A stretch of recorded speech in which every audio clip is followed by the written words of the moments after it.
They just fixed the two biggest complaints people had in one swoop.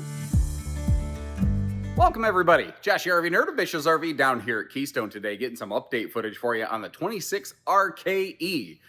This model came out last year. It came in hot, heavy, and strong, and it's doing things a little bit differently. There's tons of opposing slide RV models with a big island kitchen kind of thing, and they're awesome. They have plenty of great qualities. Cougar said, what if we just didn't? What if we put on our big boy pants and tried something a little bit different? And they gave us a little bit shorter opposing slide model, but with no island. And that makes this thing look and feel enormous inside. I actually really like no island opposing slide models, but they're very rare and hard to find. I always seem to like the stuff that the RV industry just doesn't do a lot of. That's just my weird way of things. But what you have here is a full rear counter, tons of storage space, like very ample kitchen. Even though it looks kind of empty, it's plenty of kitchen. And on a rainy day when you're stuck inside, you're going to be glad you got that space. But you have a pull-out peninsula space in the middle, actually, where your drawers are located for that extra prep space when and if you need it. You just slide it away when you close the slides. Now we've got a hide-a-bed and a theater seat and a dinette, some decent campsite window coverage, a serious pantry-tainment center, and they have redesigned the bedroom and the slide systems. Previously, this had a short camp queen. We now have a 70 by 80 RV king with big bonus closet in the bedroom that's also washer dryer prep now, which these never were before. But they've also eliminated the cable slides that so many people were nervous about for so many years. And they've gone to rack and pinion exclusively on this model right here. And those things right there were the two biggest hangups that I heard so many people have with Cougar Fifth Wheels, and they've gotten rid of them. Now this thing, I will not be able to tell you all the different features that this has. I'm gonna try to give you the main highlights and the main low points to give you a fair estimation of this as we go. And if you appreciate that, hit that subscribe button and let's get started.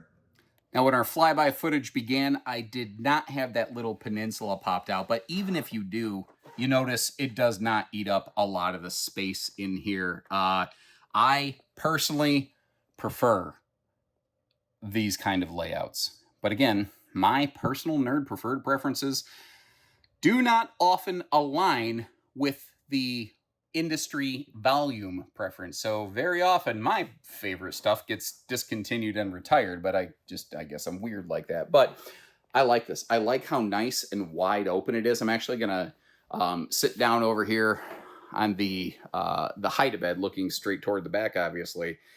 And just, I don't use a wide angle lens, so even in person, it will look far more open than this, but the general feeling here is just wide open and comfortable. Now, Cougar has warmed up their decor a little bit. I will tell you, the way the camera sees it is not quite the way this is in person. I found this camera struggles with a lot of different brown tones.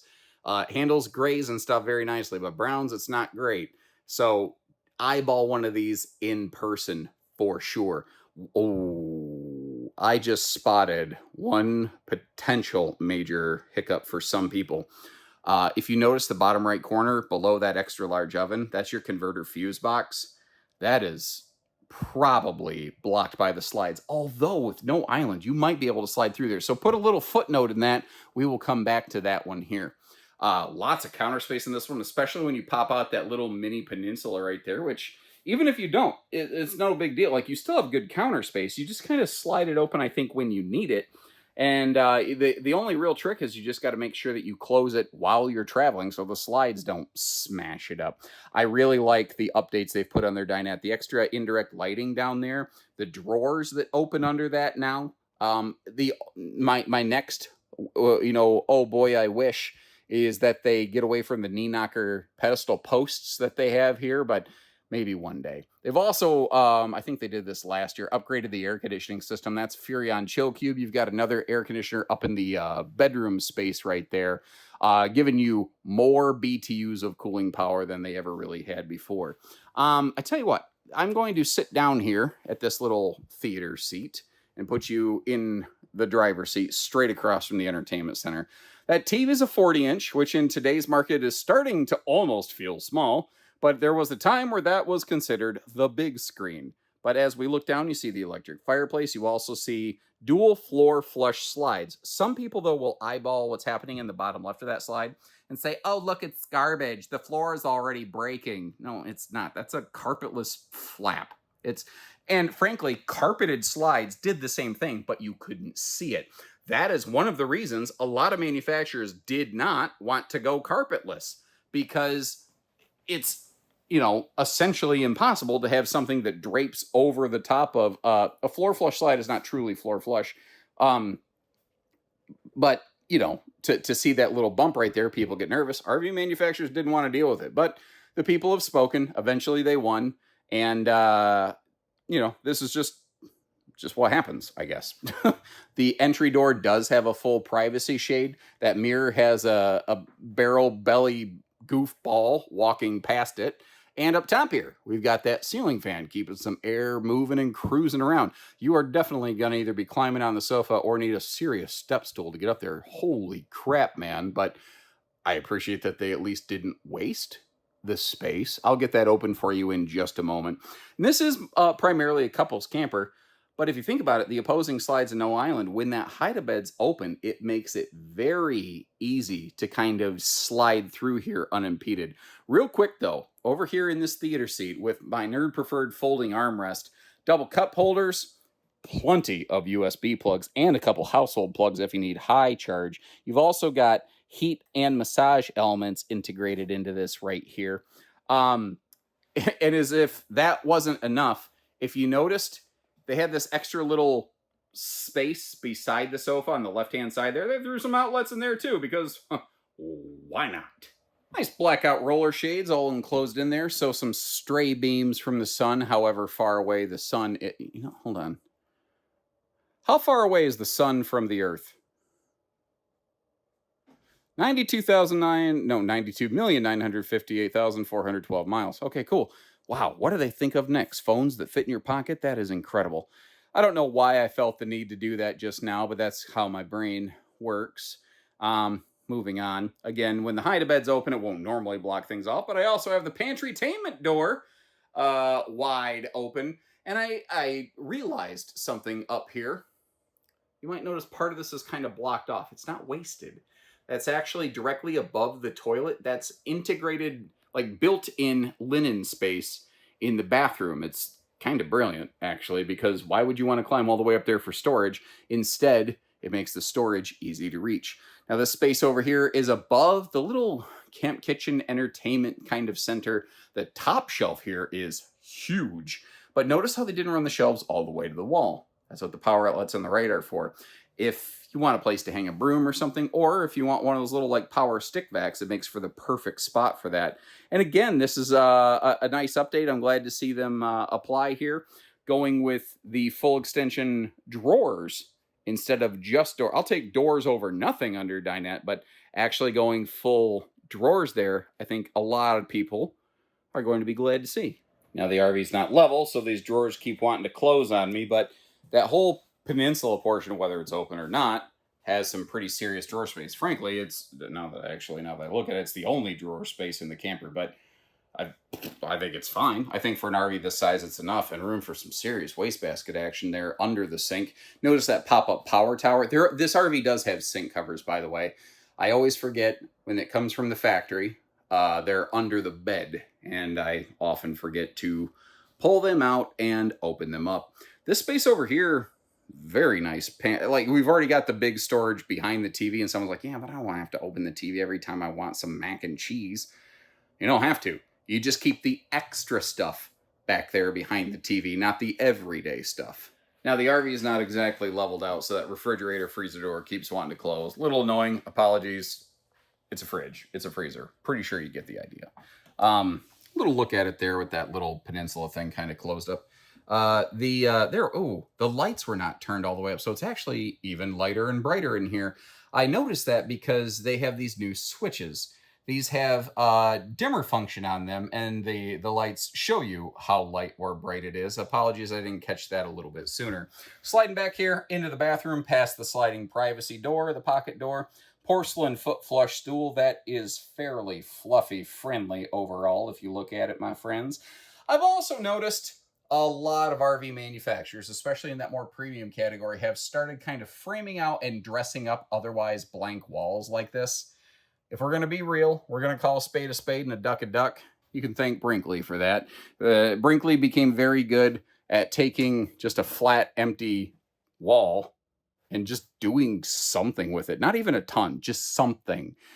And I'm glad more RV builders are jumping on board. Now, this is that what looked like a blanked out cavity in that very tall storage space in the living room above the hide-a-bed there. Shower headroom in here, not a problem for me whatsoever. And they have also adopted, I think they did this last year, the Oxygenics shower head. Now, it doesn't necessarily have to stick out like this. I do it just so that I don't forget, but you get the idea. It's like if you get on Amazon and you search aftermarket shower head replacement, that's the #1 chosen answer. It's like Family Feud, top 100 people surveyed says. Now, when you look at this, it looks like just a mirror, but if you look at the left side of the screen, I threw my phone in there to give you a reference point. It's actually a built-in kind of linen cabinet. It's kind of half recessed into the wall. And then as we get down here, you've got triple drawers down to the floor, plus some wastebasket space down here under the sink. They do a really good job of utilizing all the space. And I have noticed Cougar has been quietly eliminating floor vents. Like, did you notice back in the living room? No floor vents. Cougar has always had floor ducted heating. And they are finding a way around it without sacrificing their cold camp capability, which I think is cool. Now, this bedroom is completely redesigned. Last year, it was a 66 by 74 short queen. Now, it's a 70 by 80 RV king. Much, much larger. If you wanted to size that down to a 60 by 80 true queen or 66 by 80 Olympic queen, depending on your preference, you could. Not from the factory, but it is not a difficult aftermarket proposition to do that. You might notice, though, these are not hanging wardrobe towers. This is just dresser shelf space. I do appreciate how these kind of defy gravity, though, to give us some maximized space there. Up in the headboard side area, you've got your dual stands with household and USB plugs. Both of those household plugs, by the way, are inverter prepped. If I get you around the corner over here, we have ourselves our TV hookups. And oops, I thought I left both of those doors open. I'll have to go fix that in just a second here. You do have triple dresser drawers down to the floor. I'll give you a better, you know what? I'll tell you what. I'll give you a better look at those right about meow. Well, I don't know. Somewhat better. This is always tricky to showcase on camera. It's not a problem for the people that don't take any time to showcase any of the storage, but I figure if you're spending all this money, you want to know what you get for it. Notice the washer dryer hookup in there. If you want to go just combo, you can. If you want to go stackable, you're going to have to kill all of this, which puts significant pressure, obviously, on your storage capacity in here. Now, statistically, less than 2% of people will ever try to install a washer dryer in this RV. But for the people that do, that might be a major problem point. So I want you to be aware of that. Now, I didn't necessarily intend to go about it this way. My feet just sort of started walking. But I actually think this is a really good way to kind of showcase the road mode. Although, like the Indiana Jones and the Temple of Doom, the walls closing in, it gets a little bit tight back here. But what I wanted to check. Sorry, we're going to look down and to the left, and it's going to be not awesome camera work. So if you're motion sensitive, you might want to look away. I'm trying to go slow. I'm trying to figure, can I, if my life depended on it, get down here to that fuse box? And I think I can, like Thomas the Tank Engine, but it's gonna suck. Giving you a more traditional road mode view, you might notice, again, all of that AccuSlide, cable slide, pulley stuff is now gone, which also means your slide fascia is sucked back further. It gives the RV a fuller, more wide open view. Again, it is a sideways toe tap to get through, because these are both full depth, like super slides, but they're rack and pinion, so it should be able to handle the weight pretty darn well. But it really does put some pressure on that kitchen travel function there. So you might want to keep that in mind. Now, your stable steps, when they fold down, they will fold down further than this campside slide goes out. So you might consider being able to pop that open, but not everybody likes that idea, nor do you always have that opportunity, nor will every place allow you to do that. Just want to give you all the info I can. Now, I want you to take the fact that the name of this RV is the Cougar Half Ton, and I want you to throw it away. And I want you to think of this as just the small series of Cougar fifth wheels and get the stupid words half ton out of there, because I don't think this thing belongs on a half ton pickup. Very, very precious few half tons are really built to handle this RV right here. I do think 3/4 ton and up would be great. You don't need diesel heavy duty. Frankly, a gas or 3/4 would be a brilliant pairing for something like this. The hitch weight is usually where you're going to get yourself into problems. Now, compared to last year, they have upgraded the ride and handling package even further. Previously, they had, it was still a rubber shock dampening pin box, but they've gone all the way up to the Kurt Helix pin box system right here, and that transfers significantly less stress and violence into both your vehicle and the RV's chassis. And if this thing isn't rattle banging down the road, it tends to hold together a whole lot better. And that will hold true when we get to the suspension and the tires as well. You might notice it also looks awful shiny. That's not just a camera trick. They've moved away from Phylon and upgraded to a full high gloss fiberglass, which is kind of a nice thing. It gives it a very, very sharp look. They did the same thing on the trailers. And something I have failed to talk about way too often on Cougar so far this year, it is the only Keystone product that from top to bottom, their entire lineup uses dual Azdel sidewall. So Azdel below the fiberglass and the interior. If I'm not mistaken, they actually have a double layer of it on the outside just to bulk it up and make it even more impact resistant here. Working our way forward, that front awning kind of reminds me of like a 27 SGS. Front awning is just very small, but it is what it is. I will say the outside awning space is one of this RV's very few Achilles heels overall. And Achilles just called it his heel, in case you were curious. Now, Cougar's also done some cool things. Let's just be real. They're taking this play from Alliance, who probably took this play from some motorhomes. But having three-way switches for things like your outside awnings, very, very outside awnings for your, you know what I mean, for your awnings is just very, very handy. Obviously, TV hookups as opposed to an inside awning. My brain is still trying to process, like, why did you say it like that? I don't know either, brain. Yeah. If you notice, kind of in the top right-ish side of the screen, there's a black thing on that silver box at the top of the screen. That is an upper deck heat plenum. It's a heat run. And that silver or that black thing is a direct air heat vent. It actually has a heated basement pass-through cavity. A lot of brands don't do that. Jayco does that pretty often, but many, many brands don't do that. The underbelly of this is enclosed. It is forced air heated, has radiant barrier layering across the roof, down the nose, under the belly, over the river, through the woods to grandmother's house, and has thermostatic holding tank heat pads, and not just a forced air heated belly, but additional forced air outlets blowing directly onto each holding tank. I know some people that have survived successfully in Michigan through polar vortex seasons in their Cougars. Now, they burned a ton of propane doing it, and even Keystone was like, wow, that is more than we would have promised. And I'm not promising that you could get away with it. I just know that some people have. Cougar does test from 0 to 110, and you can be confident in that because Keystone's one of the only RV manufacturers that actually has their own temp testing chambers, which is kind of cool. This is galvanized rolled steel. I've noticed Cougar has stopped forcing grills and griddles on people.